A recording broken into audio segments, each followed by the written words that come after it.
Это новости в прямом эфире. В студии Анастасия Кобызева. Здравствуйте. Вот главные темы.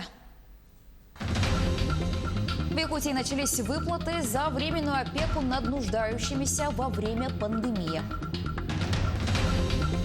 Российские школы приступили к выдаче аттестатов выпускникам без ЕГЭ и ОГЭ. А для тех, кто намерен поступать в вузы, все только начинается.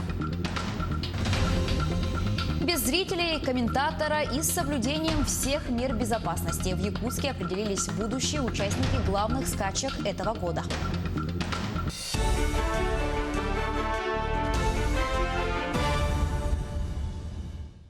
«85 новых случаев COVID-19 выявили в Якутии за минувшие сутки. По-прежнему больше всего заболевших в Якутске. 71 новый случай за минувший день. 4 в Усть-Алданском районе, 3 в Хангаласском, по 2 случая в Верхневилюйском и Горном районах, по 1 в Вилюйском, Нюрбинском и Мирнинском районах. Все контактные лица заболевших выявлены и изолированы. За весь период в Якутии официально зарегистрировано 3122 случая коронавируса. Более 50 человек в Якутии подали заявление на получение пособий по уходу за инвалидами и сиротами во время коронавируса. Напомню, что по поручению президента России Владимира Путина гражданам, которые в период пандемии приняли на временное проживание инвалидов, престарелых граждан, детей-сирот и детей, оставшихся без попечения родителей, полагаются выплаты 12 130 рублей. В региональном пенсионном фонде сообщили, что выплаты уже начались. Пособие предусмотрено для тех, кто взял на временное проживание эти категории людей с 1 апреля по 30 июня этого года. В Якутии активно готовятся к голосованию по поправкам в Конституцию России. На избирательных участках примут строгие меры, чтобы не допустить распространения коронавирусной инфекции. Дополнительные средства индивидуальной защиты для участников голосования начали отправлять в районы республики. Подробности у Дмитрия Тымырова. Несколько сотен коробок – это лишь оставшаяся часть средств индивидуальной защиты. Сегодня администрации большинства районов Якутии уже получили все необходимые средства защиты. Оставшиеся дополучат в эти дни. Сегодня получили все необходимые груз для проведения выборов. Это у нас маски одноразовые, антисептики, халаты медицинские и защитные маски. В полном объеме получили. И на этой неделе должны уже доставить в Мирнинский район. Как отметили в Госкомитете по обеспечению жизнедеятельности населения, в эти дни будут направлены средства защиты в отдаленные районы Якутии. Отметим, что голосование пройдет при максимальных мерах безопасности. 30 районов уже, в принципе, получили маски, 9 районов перчатки получили. Вот только что отгрузка Мирного произошла. Процесс идет. Напомним, голосование по поправкам в Конституции Российской Федерации пройдет 1 июля. Те, кто не смогут проголосовать в этот день, могут заранее отдать свой голос, начиная уже с 25 июня. Это связано как раз с той ситуацией коронавирусной, которая сегодня имеется и в России, и у нас в Республике Саха-Якутия. Для того, чтобы обезопасить наше население, Центральная избирательная комиссия Российской Федерации приняла решение о том, чтобы вот такой длительный процесс была выборная кампания. Ну и, конечно, для того, чтобы выборная кампания прошла на высоком уровне и организационном, ну и в первую очередь обезопасить наше население, сегодня всеми основными средствами индивидуальной защиты наши участковые избирательные комиссии будут обеспечены. Также хочется напомнить, что на избирательный участок будут пускать не больше 12 человек в час, чтобы никого не подвергать риску. На пол нанесут разметку, расстояние между людьми должно быть не меньше 2 метров. Стоит отметить, что голосовать не обязательно по месту прописки. Достаточно сообщить на сайте «Мобильный избиратель», где вы будете находиться с 25 по 30 июня и прийти на ближайший избирательный пункт, чтобы отдать свой голос. Дмитрий Тымыров, Илья Сыромятников, Якутск. Российские школы приступили к выдаче аттестатов выпускникам без ЕГЭ и ОГЭ. Соответствующие постановления правительства страны, приказы Министерства просвещения и Рособорнадзора подписаны и опубликованы. А это значит, что ребята уже могут подать документы в техникумы и колледжи. В некоторых регионах страны они открывают приемную кампанию уже сегодня. Ну а те выпускники, которые собираются поступать в вузы, должны сдавать ЕГЭ. Напомню, что 29 июня пройдет пробный экзамен без детей для отработки всей технологии. А 3 июля на единый госэкзамен уже придут выпускники. Расписание вы сейчас видите на своих экранах. По предварительным данным, ЕГЭ в этом году в республике будут сдавать более 6 тысяч выпускников школ. Всего в Якутии готовится 233 пункта сдачи экзаменов. Рассадка участников в аудиториях будет организована с учетом соблюдения дистанции в 1,5 метра. Первый этап снятия введенных из-за коронавируса ограничений начался в Якутии. В первую волну попали представители малого и среднего бизнеса. Это спа-салоны, парикмахерские, ателье и салоны красоты.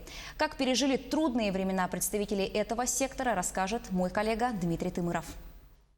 Первый рабочий день как праздник. Открытию салонов красоты и парикмахерских рады не только сами предприниматели, но и жители столицы.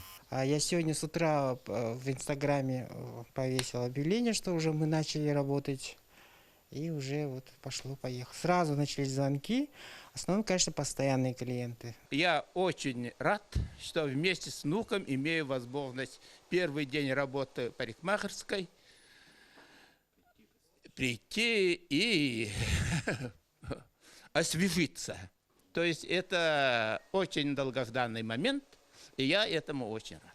Кирилл – владелец студии мужских стрижек. С самого раннего утра начал принимать своих клиентов, но только строго по записи. Я тут в студии один работаю сейчас. Вот мастера ушли уже, то есть и студия маленькая, поэтому я сейчас один принимаю, только по записи, по времени. Очереди никакой нету. Заходят, стригутся, уходят. Обязательное условие для работы таких салонов и студий – отдельный вход, расстояние между рабочими площадками 1,5–2 метра, дезинфекция рабочих мест и инструментов.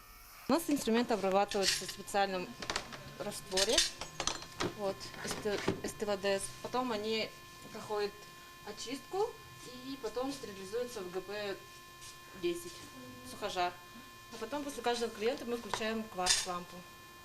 Во время ограничительных мер в связи с распространением COVID-19 многим пришлось нелегко, но унывать они не стали. Кто-то обновлял салон, делали ремонт, а кто-то проводил мастер-классы через социальные сети. Во время пандемии мы занимались обучением наших учениц по лечению волос. Это был у нас кератин волос и ботокс волос. Мы проводили то же самое, как мы проводили до этого у нас в салоне, но в онлайн времени. Я был занят тем, что проводил производственную практику студентов техникума реабилитации ребят с ограниченными возможностями. То есть там и учатся студенты на парикмахера, ребята. И вот я с ними занимался, конечно, онлайн, по скайпу мы занимались. Счастью клиентов нету предела, все они отзываются только положительно, несмотря на ряд строгих мер. Ну, конечно, мы пережили для нас, для женщин, страшное время. 3 месяца без салона – это что-то страшное, наверное. И сегодня мы очень рады, что наш салон «Облик» открылся. Первый день мы сразу записались, в числе первых, еле пробились. И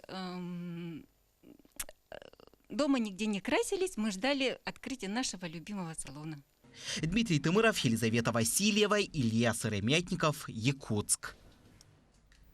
Из-за пандемии театры по всему миру перешли на другой режим. Спектакли показывают онлайн. То есть люди смотрят постановки на определенных площадках, например, в Инстаграм или Ютубе. Экспериментом Саха академического театра станет новый проект режиссера Сергея Потапова «Моноспектакль» под названием «Белый бизон». Премьерную постановку представят уже сегодня в прямом эфире на страницах Саха театра в Инстаграме и Ютубе. Держать внимание зрителя – это очень сложно, особенно это важно в театре. И вот мы решили, что немножко такой провокационный, такой экстремальный сюжет может держать внимание зрителя современного. Как бы сложно технические какие-то стороны, мы все-таки театр, не телевидение, да, у нас такого вот нету. И мы сейчас тоже ищем, как-то сами пробуем, экспериментируем с этим. Вот. И надеюсь, у нас получится. Третий поток акселерационной программы стартапов Б8 близится к завершению. 3 месяца 12 команд готовили проекты. Особенностью этого потока стала уникальная программа, разработанная на основе методики профессора Массачусетского технологического университета Билла Олита. Такая методика впервые применена в русскоязычном пространстве. В этом наборе акселератора Б8 приняли участие жители Хабаровска, Улан-Удэ и Владивостока.